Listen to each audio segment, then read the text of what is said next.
నమస్తే, welcome to ANN debate time. నేను మీ లక్ష్మీనాగ్ నరహర్ శెట్టి. తెలంగాణలో జూబ్లీహిల్స్ ఉప ఎన్నిక పోరు రసవత్తరంగా మారింది. ఒక రకంగా చెప్పాలంటే కాంగ్రెస్ పార్టీ గెలుపుపై ధీమాగా ఉంది. బీసీ వర్గానికి చెందిన నవీన్ యాదవ్కు టికెట్ ఇవ్వడంతో బీసీ ఓట్ బ్యాంక్ మొత్తం కాంగ్రెస్కి పడుతుందని, అలాగే మైనార్టీ ఓట్లు కాంగ్రెస్కే దక్కుతాయని, తద్వారా జూబ్లీహిల్స్ ఉప ఎన్నికల్లో కాంగ్రెస్ విజయం లాంఛనమని కాంగ్రెస్ పార్టీ భావిస్తుంది. ఇక కాంగ్రెస్ పార్టీ ఒక సంచలనమైన నిర్ణయం తీసుకుంది. మంత్రివర్గంలోకి మొహమ్మద్ అజారుద్దీన్ తీసుకుంటున్నట్లుగా తెలుస్తుంది. ఇక ఈ నిర్ణయాన్ని తప్పుపడుతూ బీజేపీ ఎన్నికల కమిషన్కు ఫిర్యాదు చేస్తుంది. ఒక వర్గానికి చెందిన ఓట్లను ప్రభావితం చేసేందుకే కాంగ్రెస్ ఇలా చేస్తుందనే ఆరోపణలు చేస్తుంది. మరి ఈసీ ఏ నిర్ణయం తీసుకోబోతుంది? అజర్ ఈ ఉప ఎన్నిక లోపే మంత్రివర్గంలో చేరి ప్రమాణ స్వీకారం చేస్తారా? కాంగ్రెస్ గెలుపు దాదాపు ఖాయమా? కాంగ్రెస్కు బీజేపీ బీఆర్ఎస్లో ఏ పార్టీ గట్టి పోటీ ఇస్తుంది? ఇవే అంశాల గురించి ఈరోజు చర్చ కొనసాగిద్దాం. చర్చలో పాల్గొనేందుకు మనతో సిద్ధంగా ఉన్నారు కాంగ్రెస్ నేత సునీల్ గారు, మనతో స్టూడియోలో అందుబాటులో ఉన్నారు. ఇక మనతో జూమ్ కాల్లో జాయిన్ అవుతారు బండారు రామ్మోహన్ గారు, రాజకీయ విశ్లేషకులు. అదేవిధంగా బీఆర్ఎస్ నేత రామ్మోహన్ గారు కూడా జాయిన్ అవుతారు మనతో జూమ్ కాల్లో. అదేవిధంగా బీజేపీ నేత గంగాపురం వెంకటరెడ్డి గారు కూడా జాయిన్ అవుతారు. ముందుగా మనం సునీల్ గారితో మాట్లాడదాం, కాంగ్రెస్ నేత. నమస్తే సార్ సునీల్ గారు. నమస్తే అండి. సునీల్ గారు, బీజేపీ ఒక రకంగా మంత్రివర్గంలోకి అజారుద్దీన్ని తీసుకోవడాన్ని ఆక్షేపిస్తూ ఈసీకి కంప్లైంట్ చేస్తుంది. ఇదొకటైతే జూబ్లీహిల్స్ ఉప ఎన్నికల్లో కాంగ్రెస్ పార్టీ గెలుపు ఖాయమని కాంగ్రెస్ పార్టీకి ఉన్న ధీమాకున్న ప్రధానమైన కారణం ఏంటి? ముందుగా ఏఎన్ఎన్ టీవీ స్టూడియో వారికి నా నమస్కారాలు, ప్రేక్షకులకు. నమస్తే సార్. అట్లాగే లక్ష్మీనాగ్ గారికి కూడా, యాజమాన్యానికి నా నమస్కారాలు తెలియజేస్తూ, ఇప్పుడు బర్నింగ్ ఇష్యూ బాగా జూబ్లీహిల్స్లో కాంగ్రెస్ పార్టీ విజయం అనేది ప్రతి ఒక్కరు వింటూ ఉన్నారు. జూబ్లీహిల్స్ నవీను అడ్డా అని చెప్పి, లేకపోతే కాంగ్రెస్ అడ్డా అని కాంగ్రెస్ పార్టీలో ఉన్నటువంటి పెద్దలు, మంత్రులు, ముఖ్యమంత్రి గారితో సహా జూబ్లీహిల్స్ ప్రజలను ఆశీర్వదించడానికి, ప్లస్ జూబ్లీహిల్స్ నియోజకవర్గ అభివృద్ధి కోసం అహర్నిశలు తాహతపడుతున్నారు. అట్లాగే అభివృద్ధి కార్యక్రమాలు కూడా నడుస్తూ ఉన్నాయి.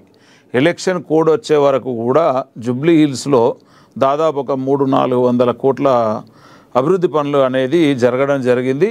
శంకుస్థాపన చేసి కొన్ని పనులు ఆపేయడం అనేది జరిగింది.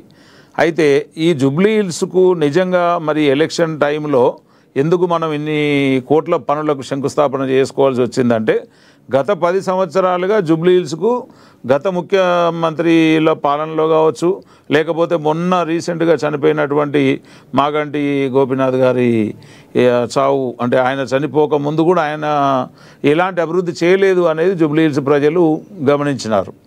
వాస్తవంగా కూడా జూబ్లీహిల్స్లో కాంగ్రెస్దే గెలుపు. ఎందుకు గెలుపు అని అంటే, ఇందాక లక్ష్మీనాగ్ గారు అడిగినట్టు బీజేపీ పార్టీ అనేది ఒక శిఖండి, అది రాజకీయ శిఖండి పార్టీ. ఎందుకు అంటున్నాము అంటే, జూబ్లీహిల్స్లో కాంగ్రెస్ గెలుపు తథ్యమని తెలుసుకున్నాక ఎన్ని అడ్డంకులు సృష్టించాలో, ఎన్ని అవరోధాలు కల్పించాలో. ఇప్పుడు అజారుద్దీన్ గారికి మంత్రి పదవి, నిజంగా కూడా రాజకీయంగా విశ్లేషకులను, న్యాయవాదులను, న్యాయ సలహాలు తీసుకున్నాకే ముఖ్యమంత్రి గారు కానీ, రాష్ట్ర ప్రభుత్వం కానీ, ప్రభుత్వం ఒక నిర్ణయం తీసుకోవడం అనేది జరుగుతూ ఉంటుంది. అయితే ఇవల్ల బీజేపీకి వచ్చిన ఇబ్బంది ఏందో మాకు అర్థం కాలేదు. ఎందుకోసం అంటున్నామంటే, నిజంగా ఒక మైనార్టీ వర్గం నుంచి భారతదేశానికి క్రికెట్ రంగంలో కావచ్చు, లేకపోతే బయట రాష్ట్రంలో ఒక మెంబర్ ఆఫ్ పార్లమెంటుగా అజారుద్దీన్ గారు చేసిన సేవలు చాలా ఉన్నాయి. అజారుద్దీన్ గారిని కేవలం అంటే ఇక్కడ ఆ అవసరత కూడా ఉంది. ఎందుకు ఉంది అవసరత అంటే, నిజంగా కూడా ఒక్క మైనార్టీ అంటే ముస్లింల నుంచి ఒక్క ఎమ్మెల్యే లేడు హైదరాబాద్కు కాంగ్రెస్ పార్టీ నుంచి. సో అట్లాగే ఒక మంత్రి పదవి కూడా ఇస్తే అయిపోద్ది అని అది ఎప్పటి నుంచి. ఒకటి సునీల్ గారు, మీ పార్టీలో మీరు మైనార్టీలకు ఇచ్చుకుంటారా, ఎవరికి ఇచ్చుకుంటారా, ఇదంతా నో ఇష్యూ. కానీ ఉప ఎన్నికలకి ముహూర్తం కుదిరి ఈసీ ఎన్నికల నోటిఫికేషన్ విడుదల చేసిన తర్వాత ఈ టైంలో మైనారిటీ వర్గాలు ఎక్కువగా ఉన్న జూబ్లీహిల్స్ కాన్స్టిట్యున్సీలో మైనారిటీ వర్గాలు ఎక్కువగా ఉన్నారని అందరికీ తెలుసు, జగమెరిగిన సత్యం. ఈ టైంలో అజర్ గారిని మంత్రివర్గంలో తీసుకోవడం ద్వారా కాంగ్రెస్ పార్టీ ఏ ఉద్దేశంతో తీసుకుంటుంది? అదే అండి, ఇప్పుడు నేను ఏమంటున్నా, ఇవల్ల రాష్ట్రంలో కోడ్ లేదు, ఓన్లీ జూబ్లీహిల్స్ నియోజకవర్గంలో మాత్రమే కోడ్ వర్తిస్తుంది. ఇది రాష్ట్రానికి సంబంధించింది కాదు, రాష్ట్ర ఎన్నిక కాదు, లేకపోతే అసెంబ్లీది కాదు, పార్లమెంటుది కాదు, ఏదో గవర్నమెంట్లో మళ్ళీ ఒక ఎమ్మెల్సీకి ఎన్నిక కాదు. కేవలం జూబ్లీ హిల్స్లో ఒక అభ్యర్థి చనిపోవడం వల్ల వచ్చిన ఉప ఎన్నికలో జరుగుతున్న జూబ్లీ హిల్స్లో తప్ప కోడ్ ఎక్కడ వర్తించదు. న్యాయ సలహాలను, న్యాయమూర్తులను, న్యాయవాదులను అన్ని సలహాలు తీసుకొని అజరుద్దీన్ గారికి మంత్రి పదవి ఇవ్వడం జరిగింది. రేపు ఖచ్చితంగా తాను ప్రమాణ స్వీకారం కూడా చేయబోతున్నారు. అంటే దీన్ని ఒక రకంగా కాంగ్రెస్ పార్టీ ఒక పరిపూర్ణమైన ఎత్తుగడగా భావించవచ్చా? ఎందుకంటే ముందుని వెనుక గొయ్యిలాగా బీజేపీని లాక్ చేస్తుంది కాంగ్రెస్ పార్టీ అనుకోవచ్చా? ఎందుకంటే ఇప్పుడు మీరు ఆల్రెడీ మంత్రివర్గంలోకి తీసుకుంటున్నామని చెప్పారు, ఇప్పుడు ఇది కరెక్ట్ కాదు అని చెప్పి మీరు ఈసీకి ఫిర్యాదు చేశారు బీజేపీ. ఇదిగో బీజేపీ అడ్డుపడింది, మైనారిటీ సోదరికి మంత్రి పదవి ఇస్తానంటే బీజేపీ అడ్డుపడింది, కాబట్టి ఆ రకంగా చూసినా మీకు లాభం ఉండేటట్టు ఇప్పుడు కాంగ్రెస్ పార్టీ ఎత్తుగడ అనుకోవచ్చా? ఏ రకంగా చూసినా బీజేపీకి నష్టమే. కాంగ్రెస్ లాభం పక్కన పెట్టండి, కాంగ్రెస్కు మైనార్టీలు ఉన్నారు, బహుజనులు ఉన్నారు, అందరు కాంగ్రెస్ పార్టీ వైపే ఉన్నారు, దళితులు ఉన్నారు, గిరిజనులు ఉన్నారు, అందరూ కూడా కాంగ్రెస్ పార్టీని మెచ్చి ఖచ్చితంగా కాంగ్రెస్ అభివృద్ధిని చూసి అక్కడ ముఖ్యంగా జూబ్లీ హిల్స్ ప్రాంతంలో ఉన్నటువంటి ఒక 20% మాత్రమే బాగా ఉన్నతమైన వాళ్ళు ఉంటారు. రిమైన్ 80% కూడా ఆ కార్మికులు, కర్షకులు అన్నట్టుగా చాలా వీకర్ సెక్షన్స్ ఉంటాయి. సో ఆ ప్రజలందరూ కూడా మాకు అభివృద్ధి జరుగుతుంది కాబట్టి మేము ఓటేస్తాం. ముస్లింలు కూడా వారందరికీ ఈ సన్న బియ్యం కావచ్చు, 200 యూనిట్ల కరెంటు కావచ్చు, గ్యాస్ కావచ్చు, ఉచిత బస్సు ప్రయాణం కావచ్చు. సో ఈ రకంగా వాళ్ళు 100%గా కాంగ్రెస్ని ఎప్పుడో ఓటేద్దామని డిసైడ్ అయినరు. అయితే ఇదే క్రమంలో సరే మనము ముఖ్యమంత్రిగా అంటే యాక్చువల్గా కూడా జూబ్లీ హిల్స్ నియోజకవర్గానికి అభ్యర్థిగా నేను ఉంటా అని చెప్పి అజరుద్దీన్ గారు చాలాసార్లు ముందుకు వచ్చారు. అజరుద్దీన్ గారిని నచ్చజెప్పడానికో, మెప్పించడానికో, లేకపోతే ఆయన నలకదీర్చేందుకో కాంగ్రెస్ పార్టీకి ఉన్నటువంటి హక్కు, కాంగ్రెస్ పార్టీకి ఉన్నటువంటి అధికారం మేము చేయదలుచుకున్నాం. మేము ఏమి చేసినా రాజకీయం చేయడానికి బీజేపీ ఇప్పుడు సిద్ధంగా ఉంటుంది. బాగానే ఉన్నాయి. మరి గతంలో ఎందుకు జూబ్లీ హిల్స్లో గత 10 ఏళ్లలో మరి ఎందుకు మీరు విజయబావుట ఎగరేయలేకపోయారు? ఇదే అజరుద్దీన్ గారు మాగంటి గోపీనాథ్ గారి మీద పోటీ చేసి ఓడిపోవడం జరిగింది. నిజంగానే ముస్లిం మైనారిటీ సోదరులందరూ కూడా నిజంగానే కాంగ్రెస్ పార్టీ వైపు ఉంటే మరి ఎందుకు మరి కార్ పార్టీ మీద ఆపోజిట్ గా ఓడిపోవాల్సి వచ్చిందంటే ఏం చెప్తారు మీరు? దానికి ధన బలము, కేవలం ధన ప్రవాహంతో ఈ మాగంటి గోపీనాథ్ అనేటువంటి అత్యంత సంపన్నుడు కేవలం డబ్బు డబ్బు డబ్బు మద్యం ఏర్లు పారించి అక్కడ ఓటు కొనుక్కోవడం అనేది జరిగింది. నిజంగా అభివృద్ధి అయితే లేదు. ఇప్పుడు మీరు అనే క్వశ్చన్ నేను కూడా వేయగలుగుతా. 10 సంవత్సరాలలో అతను ఇప్పుడు హ్యాట్రిక్ ఎమ్మెల్యేగా ఉన్నారు కదా, ఏం సాధించారు? జూబ్లీ హిల్స్ ఎక్కడ అభివృద్ధి అయింది?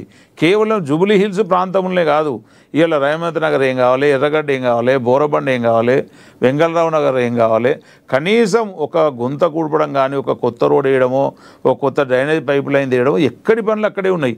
ఇలా కాంగ్రెస్ వాదులుగా, కాంగ్రెస్ మంత్రులు కావచ్చు, నేతలు కావచ్చు, కార్యకర్తలు కావచ్చు పోతుంటే అక్కడ ఉన్నటువంటి వారు దాదాపు ఒక చిట్టా ఇప్పుతున్నారు సమస్యలు. మరి సమస్యలన్నీ ఆ ముఖ్యమంత్రిగా ఆ మంత్రి ఆయన ఎమ్మెల్యేనే కరెక్ట్ అనుకుందాం. వాళ్ళ ముఖ్యమంత్రి పనిచేయలేదు, వాళ్ళ మంత్రులు పనిచేయలేదు, శాసనసభ్యులుగానైతే ఆయనకు ఎట్లాగో మంత్రి పదవి ఇవ్వలేదు. మరి కారణం ఏందో తెలియదు. మాగంటి గారికి అంత పెద్ద ప్రావీణ్యత కలిగినోడు బీఆర్ఎస్ పార్టీలో ఉంటే ఆయనకు మంత్రి పదవి ఇవ్వలే. కానీ మరి ఆయన పని ఎందుకు చేయించుకోగలగలేదు, చేయగలగలేదు. అట్లా అని ఇప్పుడు మైనార్టీలు వాళ్ళకు అనుకూలం మాకు వ్యతిరేకమని కాదు. వాళ్ళు ఏం చూసిందంటే సరే ఇదేదో చెప్తున్నాడు ఈయన, ఈసారి కాకపోతే రెండోసారి, ఎవరినైనా ఒకసారి 2 సార్లు చూస్తారు, 3వసారి తొక్కిపడేస్తారు. ఓటరు అనేవాడు చాలా తెలివైన వాళ్ళు, వాళ్ళ అభివృద్ధిని కోరుకుంటున్నారు తప్ప వీళ్ళ తాయిలాలకి అవకాశం లేదు. 100% ఇప్పుడు కాంగ్రెస్ని కూడా ఎందుకు కోరుకున్నారు? కాంగ్రెస్ అభివృద్ధి చేస్తుంది.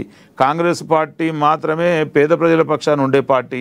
రెండవది కాంగ్రెస్ పార్టీకి మతతత్వం తెలియదు, లౌకిక తత్వం మాత్రమే తెలిసిన పార్టీ కాబట్టి 100కి 100 పాళ్ళు కాంగ్రెస్ వైపే ప్రజలు వస్తున్నారు. కాంగ్రెస్ పార్టీ అట్లాంటి అభ్యర్థిని కూడా ఎన్నుకున్నది. సో నవీన్ యాదవ్ గారికి సంపూర్ణ మద్దతు తెలుపుతూ ఉంది జూబ్లీ హిల్స్ ప్రజానికం. అసలు జూబ్లీ హిల్స్లో మేము గెలుస్తాం అని మీరు ప్రధానమైన ధీమాకి ప్రధాన కారణం ఏంటంటే ఏం చెప్తారు సార్? మంచి క్వశ్చన్ అడిగారండి. జూబ్లీ హిల్స్లో ఇలా ప్రధానమైనవి 3 కారణాలు నేను చెప్తానండి. మీరు ఒకటే కారణం అడుగుతున్నారు, 3 కారణాలు ఉన్నాయి. ఒకటి ఏంటంటే టోటల్గా ఈ రాష్ట్రంలో ఇప్పుడు జరుగుతున్నటువంటి ఉద్యమం కావచ్చు, లేకపోతే బలమైన కోరిక కావచ్చు, ఎక్కువ ప్రజల భాగస్వామ్యం మేమెంతో మాకంతా అనేటువంటి బీసీల 50% ఉన్నటువంటి బీసీలు దేశ జనాభాలోనే 50%.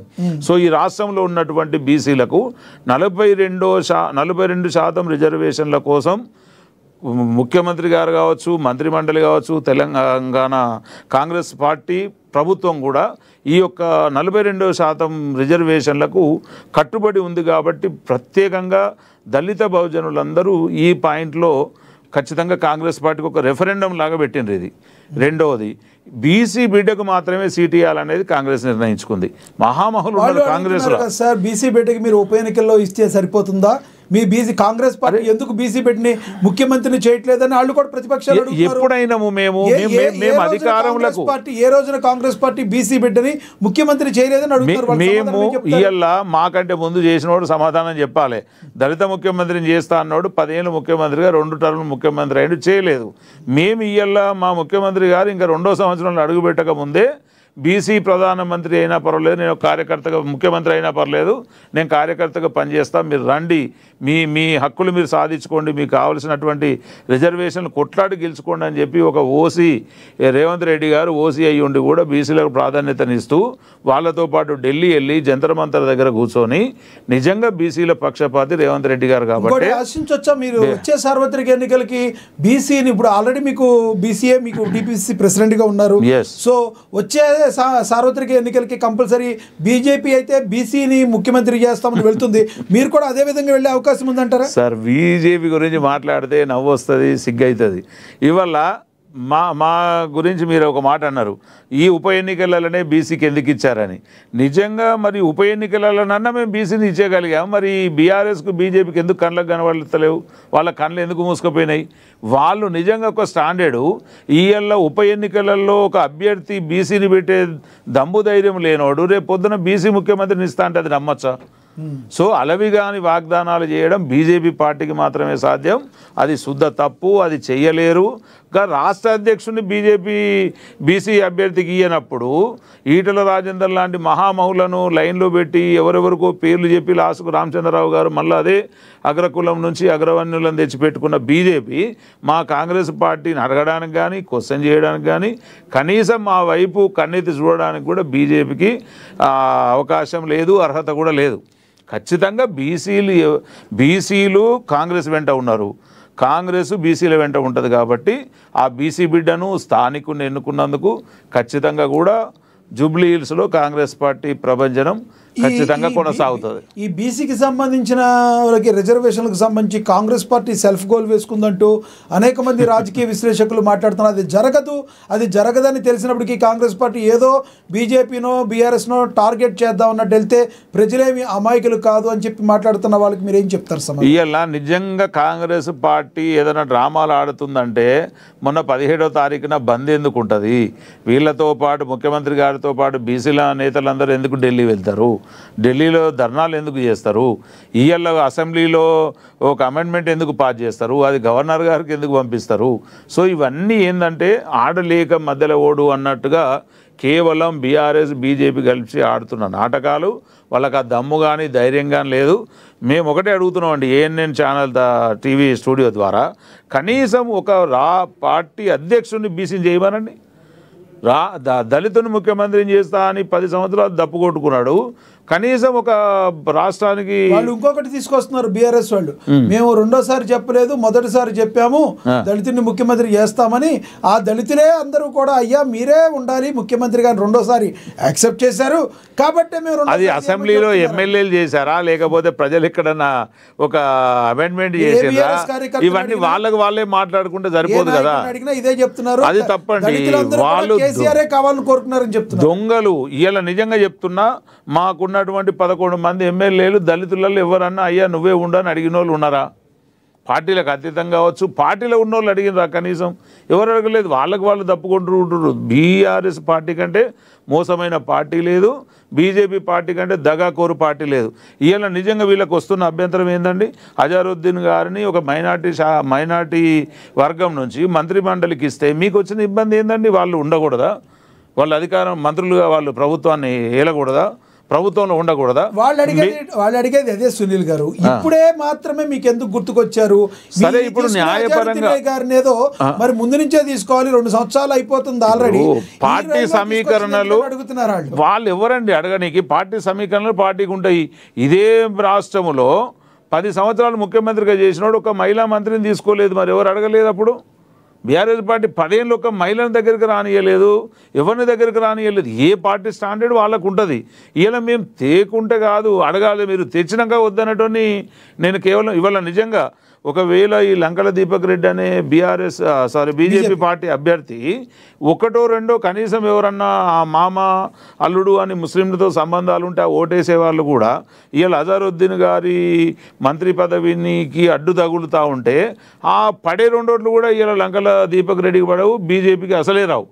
అంటే బీజేపీ ఎప్పుడు కూడా మేము భద్రశత్రువుగానే ఉంటామని అంటున్నారు. ఇది బీజేపీ ఎలాగైనా అడ్డు చెప్తుంది కాబట్టే మరి ముందు నుంచి వెనక గోయికాళ్ళకి పెట్టాలని ఒక టార్గెటెడ్గా మీరు ఈ నిర్ణయం తీసుకోరు. అసలు మేమేమంటున్నామండి, కాంగ్రెస్ పార్టీ విధానంలో కాంగ్రెస్ పార్టీ పోతుంది.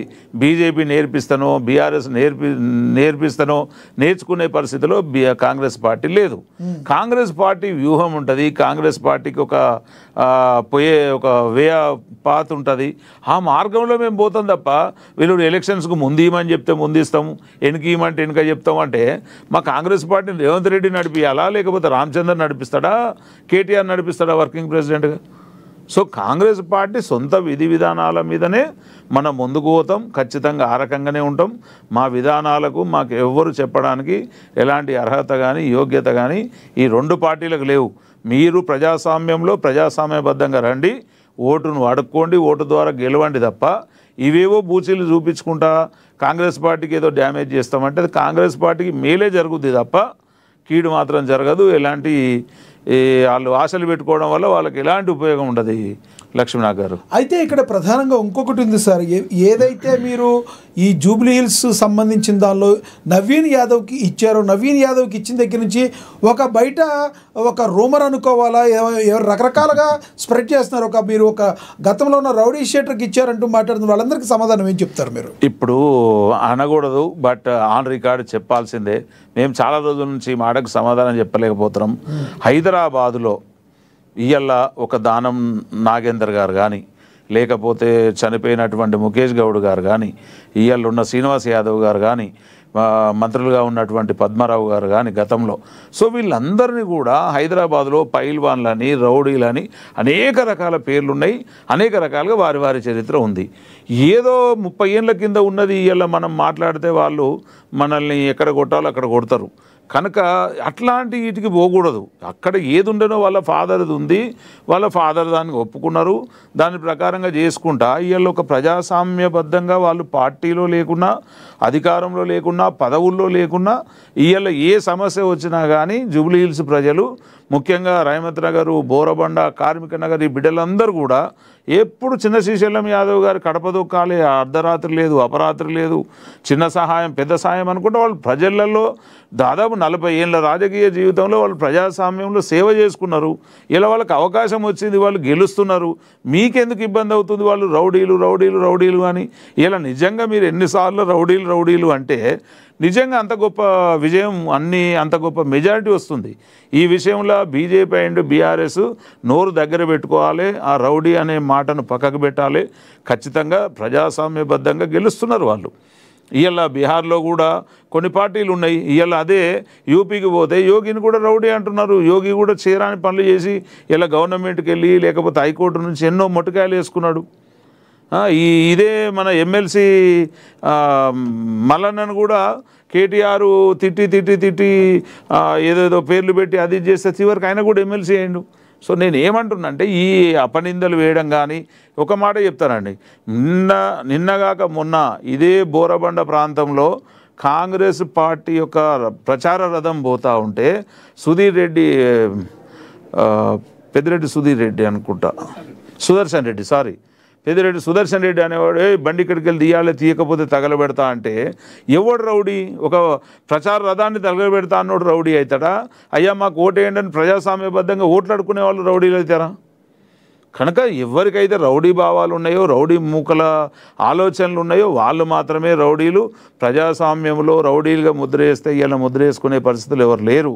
ఖచ్చితంగా దానికి వాళ్ళు తగిన మూల్యం చెల్లించాల్సిందే. వాళ్ళు రౌడీలు అనుకుంటే వీళ్ళ కాంగ్రెస్ పార్టీ అధిష్టానము, కాంగ్రెసు పెద్దలు, మంత్రులు, మిగతా వాళ్ళందరూ ఒక పెద్ద పెద్ద కమిటీలు ఉండి ఆయనను 5-6 సార్లు ఫిల్టర్ చేసి ఆయన అభ్యర్థి ఎట్లాంటి వాడు ఏంటి అని అన్నీ చూసుకున్నాకనే కదండి ఏ పార్టీ. ఇది జాతీయ పార్టీ. వాళ్ళలాగా ఏమన్నా ఇప్పుడు అట్లాంటి మొన్న ఆ ఎంఐఎం సల్మాన్ ఎవరు ఆయనను చేర్చుకున్నాడు. ఆయన మీద ఫోక్సో కేసు కూడా ఉంది. చిన్న పిల్లలను వాడు రేప్ చేసి అట్లాంటి వాడు ఇవాళ మీ పక్కన ఉంటేనే మీకు కళ్ళు కనబడతలేవు. ఇవాళ మంచి ప్రజాస్వామ్యబద్ధంగా మేము ఎలక్షన్ టైంలో మనం వేసే నామినేషన్ యాక్సెప్ట్ అయినాక కూడా ఎవడన్నా రౌడీ అంటే మాత్రం చాలా తగిన రైట్ సార్. మళ్ళీ మాట్లాడతాం మీతో. మనతోటి జాయిన్ అయ్యారు బీజేపీ నేత గంగాపురం వెంకటరెడ్డి గారు. ఆయనతో మాట్లాడదాం. వెంకటరెడ్డి గారు నమస్తే సార్. నమస్తే. ఎస్ వెంకటరెడ్డి గారు,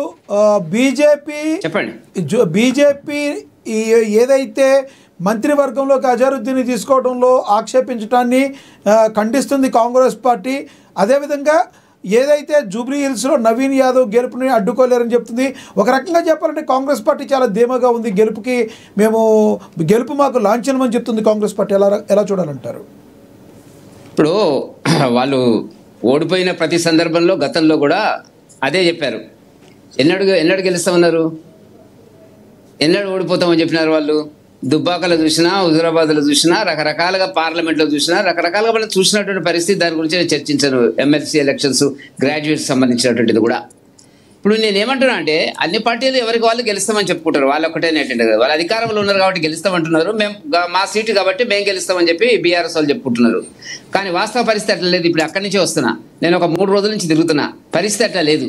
పరిస్థితి ఈ 2 పార్టీలకు, కాంగ్రెస్కు బీఆర్ఎస్కు చాలా వ్యతిరేకత ఉన్నది. మేము మాట్లాడుతున్నప్పుడు కనపడేటువంటి అంశములు డైరెక్ట్గా చెప్పకున్నా కూడా ఇండైరెక్ట్గా కూడా మాతో మాట్లాడినటువంటి సందర్భం లోపల ఇవాళ మొత్తం మోదీ వైపు ఎట్లా చూస్తున్నదో ఇక్కడ కూడా అదే కోణంలో కనపడుతున్నటువంటిది. ఇక్కడ అభ్యర్థులకు సంబంధించినంత వరకు ఇప్పుడు గత అసెంబ్లీ ఎన్నికల్లోకి ఎన్నికైనటువంటి అభ్యర్థి బీఆర్ఎస్ అభ్యర్థి చనిపోయినాడు. సరే, అది ఆయన భార్య నిలబెట్టినారు. భార్యకి ఏం రాజకీయాలలో ఉన్నదండి? మేము వేరే రకంగా విమర్శించడం లేదు. ప్రజలు అట్లా కోరుకోవడం లేదు.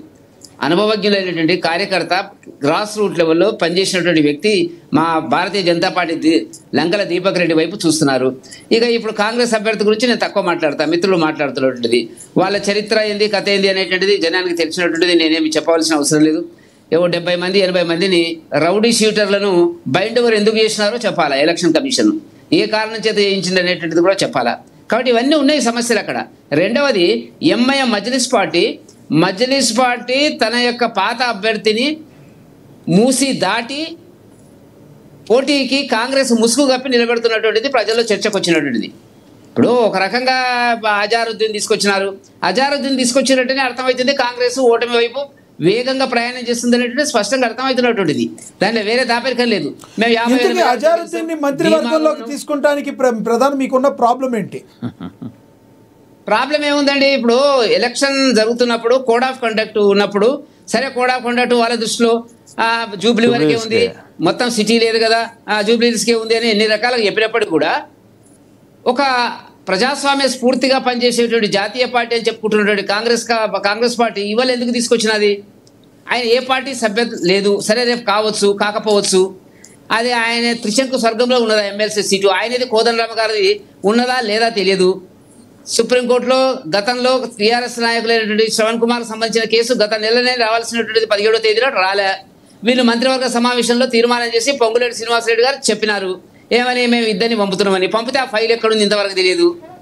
రెండవది, ఆయనకు అర్హత ఉందా లేదా అనేటువంటిది. ఇప్పుడు ఆర్టికల్ 171 రాజ్యాంగంలోని ఆర్టికల్ 171 ప్రకారంగా గవర్నర్ కోటాలో నామినేట్ చేయడానికి కొన్ని సూత్రప్రాయంగా కొన్ని పద్ధతులు ఉన్నాయి.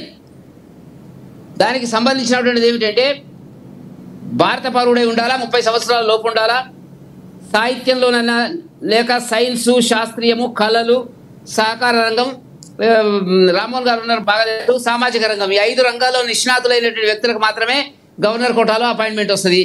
సరే, ఆయన క్రికెట్ ప్లేయర్ అంటున్నారు. క్రికెట్ ప్లేయర్ కంటే తర్వాత అప్పుడెప్పుడో అయిపోయింది క్రికెట్ ప్లేయరు. ఇప్పుడు యాక్చువల్ రాజకీయాల్లో ఉన్నాడు. యాక్చువల్ రాజకీయాల్లో క్రియాశీల రాజకీయాల్లో ఉన్నటువంటి వ్యక్తి గవర్నర్ కోటాలో ఎట్లా నామినేట్ చేస్తారు? చేసేటువంటి అవకాశం ఎక్కడ ఉంటుంది? కోదండరామ్ గారేమో ఒక పార్టీకి అధ్యక్షులు ఉన్నప్పుడు దాంట్లో ఏం చెప్పినారంటే మిత్రమా, మనం గమనించవలసినటువంటిది, there should not be any scope for the back door entry of the politicians under 175 act of governor quota. Back door ద్వారా వచ్చేటువంటి పరిస్థితి ఉండకూడదు అన్నారు. ఇప్పుడు బ్యాక్ డోర్ ద్వారా వస్తున్నారు. ఏమైనా బోయి భీమన్ననా, డాక్టర్ సి నారాయణ రెడ్డా, గద్దరా, కళల్లో కానీ సాహిత్యంలో కానీ ఉన్నటువంటి వాళ్ళకి చేస్తే అభ్యంతరం లేదు ఎవరికి కూడా, గోరంటి వెంకన్ననా? కాబట్టి భావజాలం వేరు, పార్టీలో యాక్టివ్గా పనిచేసేటువంటిది వేరు. మొన్నటిదాకా 2020 మాసాల క్రితం పోటీ చేసిండు ఆయన అసెంబ్లీకి, అదే కాన్స్టిట్యూన్సీ నుంచి. ఏ కోటాలు వస్తాడు? గవర్నర్ ఎట్లా ఇవ్వాలండి? గవర్నర్ దగ్గర ఎందుకు ఆగింది ఫైల్? ఇప్పుడు ఆగిందా లేదా వాళ్ళకే తెలియదు. వాళ్ళకి ఒక ఆలోచన లేదు ఇంతవరకు. కోదండరామ్ గారిని కూడా ప్రశ్న పట్టించినారు. సుప్రీంకోర్టులో ఉంటే క్యాబినెట్ ఎట్లా తీర్మానం చేసిందండి? ఇద్దరు పేర్లను ఎట్లా క్యాబినెట్ సుప్రీంకోర్టులో ఉండగా తీర్మానం చేయొచ్చా? డ్రామా లేదు. సుప్రీంకోర్టు మొదలుకెళ్ళింది, మీకు తెలియకపోతే ఊరుకోండి. శ్రవణ్ కుమార్ సత్యనారాయణ కేసు, రామ్మోహన్ గారు ఉన్నారు, చెప్పాలా? ముందు నుంచి ఉన్నటువంటిది. ఆ తర్వాత మొన్న చేసిండ్రు మీరు. మొన్న చేసి తొందర ఏముంది? చేసినారు. మీ ఎన్నికలలో ఏంటంటే మీకు జూబ్లీస్ అంటే ఒక మతపరమైన ఓట్లను లాక్కోవడానికి, అటువైపు మళ్లించడానికి చేసేటువంటి చివరిగా చెప్పండి సార్ డ్రామా. 42% మీరైతే కంక్లూడ్ చేయండి. మీరు ఏం చెప్పదలుచుకున్నారు? కంక్లూడ్ చేయండి టాపిక్ మీద. కంక్లూడ్ చేయండి. 42% మీద బీసీలు ఎట్లా మోసం చేసిండో రేవంత్ రెడ్డి గారు అదే పద్ధతిలో ఇక్కడ మోసం చేస్తున్నటువంటి పరిస్థితి కనపడుతున్నటువంటిది. ఏ సభలోనూ కూడా సభ్యుడు కానిటువంటి వ్యక్తి, అసెంబ్లీలోను కౌన్సిల్లోను సభ్యుడు కానిటువంటి వ్యక్తి తొందర ఏమొచ్చింది అంటున్నా అంటే ఓడిపోతారని సంకేతం వచ్చింది. వాళ్ళ సర్వేలు చెప్తున్నాయి మనం గెలిచేటట్టు లేదని. అందుకోసం ఇది దానికి తీసుకొచ్చినటువంటి దానికి లింక్ పెట్టిన పరిస్థితి. అందువల్ల మేమేమంటున్నామంటే ఎలక్షన్ కోడ్ మినిమం కనీస ప్రజాస్వామ్యం పట్ల కాంగ్రెస్కి ఏమైనా లేదు, అది వేరే సంగతి. ఉంటే అది పాటించాలని చెప్పి మేము ఎలక్షన్ కమిషన్ ఒక రిప్రజెంటేషన్ ఇచ్చిన మాట వాస్తవము. ప్రజలు తీర్పిస్తారు. రెండవది, ఇక్కడ జరుగుతున్నది ఏంటి? అక్కడ ఒక మూసీ నది దాటి ఎంఐఎం అన్అఫీషియల్ క్యాండిడేట్ను మూసీ నది దాటి పాతపట్నంలోకి ప్రవేశపెడుతున్నారు. అంటే మజ్లిస్ పాతపట్నం రాజకీయాలు కొత్తపట్నంలో ఉండాలనేటువంటి ప్రజలు అక్కడ అడుగుతున్నారు. ఇదంతా ఏంటి సార్? వాళ్ళెందుకు ఈ గతంలో ఎక్కడ? కాబట్టి కాంగ్రెస్ పార్టీ భ్రమల్లో ఉంటే ఉండని కాక, భ్రమల్లో లేరనేది నేను అజరుద్దీన్ పేరు వచ్చిన తర్వాతనే వాళ్ళ భ్రమలు స్లోగా తొలగిపోతున్నటువంటి పరిస్థితి కనపడుతుంది. అంత సులభంగా లేదు అక్కడ. అజరుద్దీన్ వచ్చిన తర్వాత పోలరైజేషన్ జరుగుతుంది. ఓహో వీళ్ళు వస్తే ఏమవుతుంది? మంత్రి అయిన తర్వాత ఏం చేస్తాడు? ఇక్కడ ఏం చేయబోతున్నాడు? వీళ్ళు అక్కడ డామినేషన్ అవుతుంది. అదే పద్ధతి జరుగుతున్నటువంటి పరిస్థితి. కాబట్టి ఇవల్ల భారతీయ జనతా పార్టీ ఇంటింటికి ప్రచారం జరుగుతుంది. ప్రతి వ్యక్తిని కలుస్తున్నాము. 3-4 రోజుల నుంచి కాంగ్రెస్ పార్టీకి పోటీ బీఆర్ఎస్ బీజేపీ ఇద్దరు ఒకటే, వాళ్ళిద్దరు ఒకటా కాదా అనేటువంటిది మీరు కాళేశ్వరం కేసు మాకు రిఫర్ చేసినప్పుడే అర్థమైంది. మీకు చేత కాక మీరు కాంప్రమైజ్ అయ్యారు. వసూలు చేసారు, బ్లాక్మెయిల్ చేశారు. బ్లాక్మెయిల్ చేస్తాము, బ్లాక్మెయిల్ చేసి వసూలు చేసుకున్నారు. మీరు వారు సర్దుబాటు అయ్యారు. వసూల పద్ధతి ఏంది? మీరు ఏం చేయకండి, వాళ్ళకి ఇవ్వండి కేసు అనేది. ఇది అందరికీ తెలిసిన కేసే కదా. ఇప్పుడు మిగతా విద్యుత్ శక్తి కొనుగోలు మీద ఏం చేసిండ్రు? లేదు విద్యుత్ శక్తి కొనుగోలు మీద ఏం చేసిండ్రు? ఒక్క కేసు అన్న మీరు చేసినారా? మీరు కాంప్రమైజ్ అయినా? మేము కాంప్రమైజ్ కాలే. ఇట్లనే మాట్లాడితే కవిత అరెస్ట్ అయినప్పుడు అరెస్ట్ అయింది, జైలు పోయినప్పుడు జైలు పోయింది, అన్ని ఉన్నాయి. రైట్ వెంకటరెడ్డి గారు, 3 సంవత్సరాలు. రైట్ సార్, మీ అభిప్రాయం అర్థమైంది. ఎస్, బండారు లక్ష్మణ్ గారు, బండారు రామ్మోహన్ గారు చెప్పండి సార్, మీరేమంటారు? ఈ కాంగ్రెస్ జూబ్లీహిల్స్లో కాంగ్రెస్ విజయం లాంఛనం అని చెప్పి వస్తున్న వార్తల్లో వాస్తవం ఉందంటారా? అసలు మంత్రివర్గంలోకి ఇప్పుడు ఉన్న సిచ్యువేషన్లో అజర్ గారిని తీసుకుంటాన్ని ఎలా చూడాలంటారు?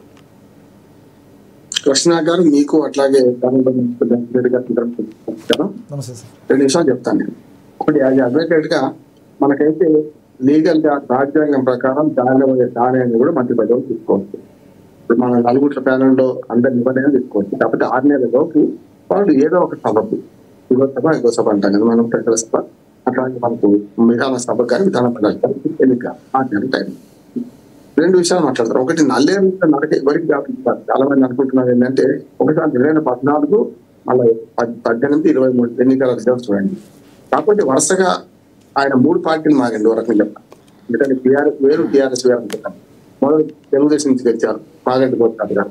ఆ తర్వాత టీఆర్ఎస్ నుంచి గెలిచారు 2012లో. 2023లో బీఆర్ఎస్, నేను పార్టీ వేరే అంటున్నాను, బీఆర్ఎస్ గా మారింది కానీ అది వేరే పార్టీగానే ఉన్నట్లు లెక్క. అంటే బీఆర్ఎస్ ఎప్పుడు గెలవలే అసెంబ్లీ ఎన్నికలలో, గెలిచింది ఎప్పుడు కూడా బీఆర్ఎస్ గెలిచింది 2 సార్లు కూడా. అందుకని చూసుకుంటే మనకు మొదటిసారి కంటే రెండోసారి కంటే మూడోసారికి 9,000 మెజార్టీతో మధ్య గోపీనాథ్ 16,000 మెజార్టీతో మనకి గెలిచిండు. ఇక 2 ప్లస్ పాయింట్లు ఒక స్పాట్ చెప్తుంది. ఒకటేంటంటే కాంగ్రెస్ పార్టీకున్న ప్లస్ పాయింట్ బీసీ అభ్యర్థిని పెట్టారు, వీళ్ళిద్దరు అగ్రవాళ్ళని పెట్టారు. బీసీ అభ్యర్థిని పెట్టడం ఒక ప్లస్ పాయింట్. అంతకుముందు 50,000 పైకి సంపాదించుకొని మూసీనాథ్ ఎప్పుడో దాటి వెంకటరెడ్డి గారు ఎంఐఎం ఎప్పుడో మూసీనాథ్ దాటి ఏ అభ్యర్థి నిలబెట్టిన గతంలో 50 కోట్ల కన్నా ఎక్కువ తలయించారు. ఎవరు 2వ స్థానం ఇచ్చారు అప్పుడు కాగంటి గోపినాథ్ మీద యాదవ్ పోటీ చేశారు. కనుక 2వసారి ఇండిపెండెంట్ చేసినప్పుడు కూడా ఓట్లు గణనీయంగా సాధించారు. కాకపోతే బీజేపీ బలం కూడా వరుసగా పెరుగుతుంటాం. మన 24 అసెంబ్లీ పార్లమెంట్ ఎన్నికల పెట్టడం బీజేపీ బలం కూడా పెరుగుతుంది. ఇక సానుభూతికి అట్లానే ఒక ఇప్పుడు అధికార పార్టీ మధ్యన పోటీ జరుగుతుంది. 3వ పార్టీ అయినా బీజేపీ ఏమనుకోవాలి ఏంటంటే దాంట్లో 3వ పార్టీగా ఉన్నారు. కానీ మీరు తెరవడానికి గ్యారంటీ పంపిస్తాం. ఇంట్లో ఎవరు గెలుస్తారు ఎవరు ఓడతారని నేనే ఓట్లు మీ పడే ఓట్లన్నీ కూడా ఇద్దరిని ఓడించడమా గెలిచారు, ఎవరిని గెలుస్తారు ఎవరిని ఓడిస్తారు అనే దానికే ఆధారపడి నా ఉద్దేశం ఏ పార్టీ కూడా 5,000 నుంచి 10,000 లోపే, 5,000 తక్కువ కాదు తెలిసి ఎవరినైనా 5,000 నుంచి 10,000 లోపే చేసుకుంటారని నేను ఈ అజారుద్దీన్ మంత్రి పదవి అంటే నువ్వు రాజకీయ పార్టీ సన్యాసుల మఠాలు కావు ప్రశ్నాక, వాళ్ళ ఎత్తుగానే వాళ్ళకు ఉంటాయి, వాళ్ళ వ్యూహాలు వాళ్ళకు ఉంటాయి. కానీ సమయం సందర్భం కాదంట.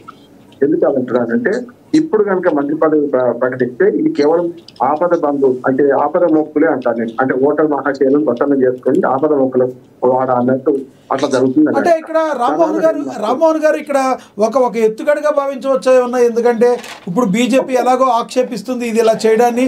చూసారా ఇలా మైనారిటీ ఓటర్ల మైనారిటీకి మేము మంత్రి పదవి ఇస్తానంటే బీజేపీ అడ్డుపడుతుందని, అడ్డుపడితే ఆయన ప్రమాణ స్వీకారం అవ్వకపోతే ఎన్నికలకి అది ఆటోమేటిక్గా అదొక ప్లస్ అయ్యేటట్టు ఒక ఉంటే మంత్రివర్గంలోకి తీసుకున్నట్టు ఒక కాంగ్రెస్ ఎత్తుగడగా భావించవచ్చా? ఖచ్చితంగా ఎత్తుగడ లేకుంటే ఎట్లా ఉంటే పార్టీలు సన్యాసుల మఠాలు కావు కదా, వాటి ఎత్తుగడ వాళ్ళకు ఉంటుంది. చిత్తు చేసిన ఎత్తుగడ వెళ్ళటం. నేను ఏమంటున్నానంటే ఒక ఎత్తుగడ ఏమైందంటే బక్రాలు అవుతున్నారు. కోదండరామ్ గారిని బక్రా చేసిండ్రు, ఇప్పుడు మరొక బక్రా ఆగ్రహించారు. ఈ మాట ఎందుకంటున్నానంటే మీకు ఇద్దామనుకున్నాను నేను, అయ్యో ఏం చేయాలి బీజేపీ అడ్డుపడ్డారు, లేకపోతే గవర్నర్ ఒప్పుకోలేదు. అసలు ఎలక్షన్ కమిషన్ కూడా ఏం చేస్తున్నా అంటున్నారు. ఇంతకుముందు వెంకటరెడ్డి అంటున్నాడు election commission model code of conduct Venkatareddy గారు మొత్తం హైదరాబాద్ జిల్లాకు వర్తిస్తుంది. హైదరాబాద్ జిల్లా అంటే వేరు, మొత్తం మనకు బిహెచ్ఎంసీ వేరు. హైదరాబాద్ జిల్లాలో 15 అసెంబ్లీ నియోజకవర్గాలు, 15 అసెంబ్లీ నియోజకవర్గాలు ఎలాంటి అభివృద్ధి పనులు కానీ కొత్తగా ప్రకటించడానికి లేదు. ఎమ్మెల్సీ ప్రకటన కూడా దీని కిందకే వస్తుంటున్నాడు. ఇప్పుడు ఎలక్షన్ కమిషన్ కి ఎవరైనా అప్రోచ్ అయితే రేపు ప్రమాణ స్వీకారం ఆగుతుంది.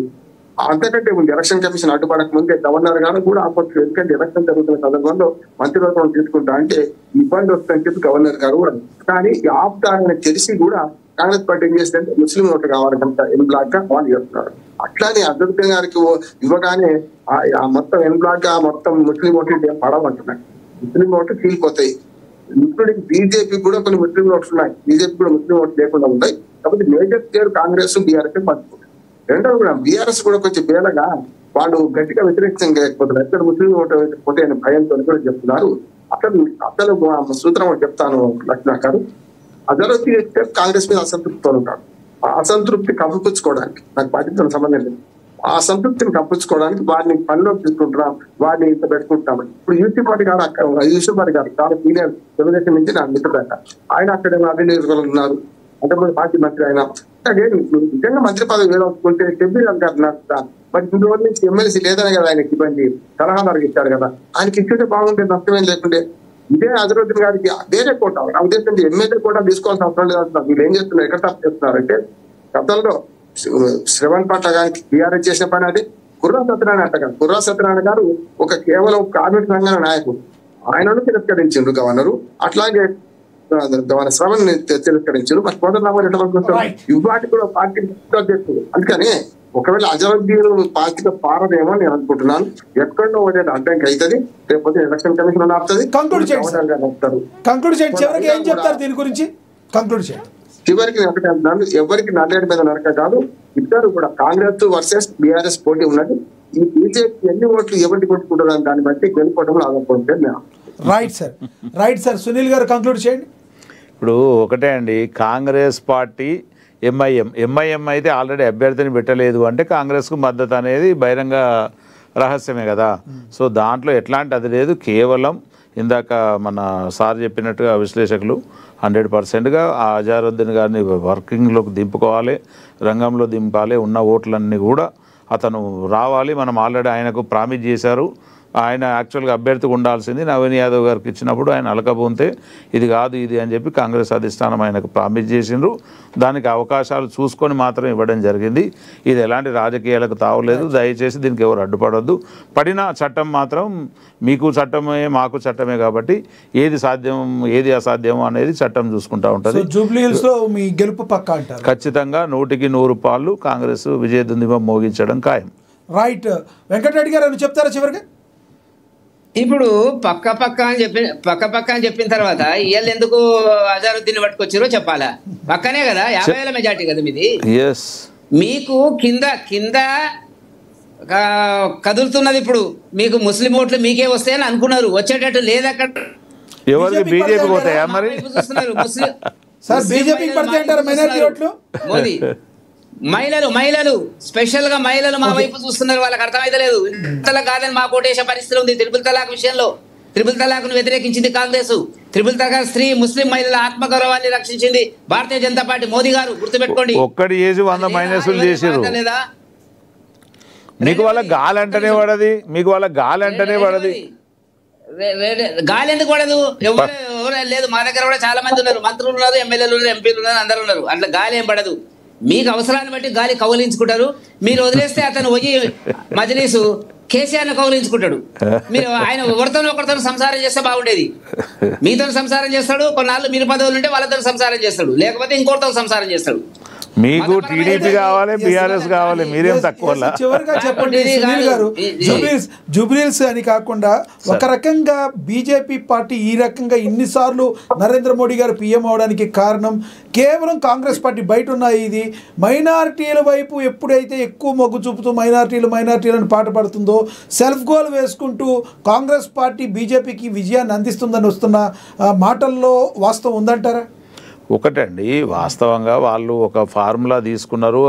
ఏ ఫార్ములాలో గెలుస్తుందో అనేది రాహుల్ గాంధీ గారు దొరకబట్టిరు. దొరికిండు. దొంగ ప్రకారంగా ఏం జరుగుతుందో వాళ్ళు ఈవీఎం విన్నర్స్, వాళ్ళు ప్రజలలో విన్నర్ మేము. ఇదే రాహుల్ గాంధీ గారు గెలిచారు కదా సార్ ఈవీఎంల మీద. అదే ఎక్కడ వదిలాలో ఎక్కడ పట్టుకోవాలో వాళ్ళకి తెలుసు. ఇక రాహుల్ గాంధీ సీట్లు కూడా పెడితే ఎప్పుడో దొరికేది. వెంకటరెడ్డి గారు ఏదో చెప్తున్నారు.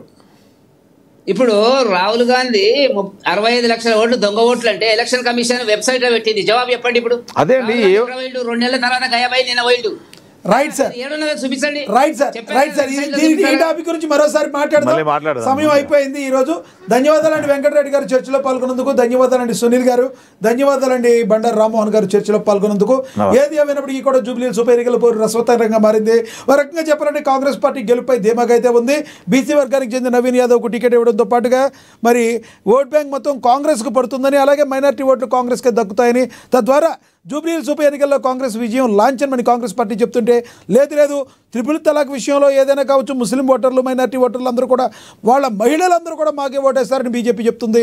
అదేమీ కాదు, మీకు కాదు. మాగంటి గోపీనాథ్ గారు చనిపోయారు కాబట్టి 100% ఆ యొక్క ఏదైతే ఉందో ఆ ఓట్లన్నీ కూడా అది మా సీటు కాబట్టి అది మాకు పడుతుందని బీఆర్ఎస్ చెప్తుంది. చూద్దాం రానున్న రోజుల్లో ఏం జరగబోతుందో అని. ఇది వాళ్ళ స్పెషల్ డిబేట్. చూస్తానండి. నమస్తే.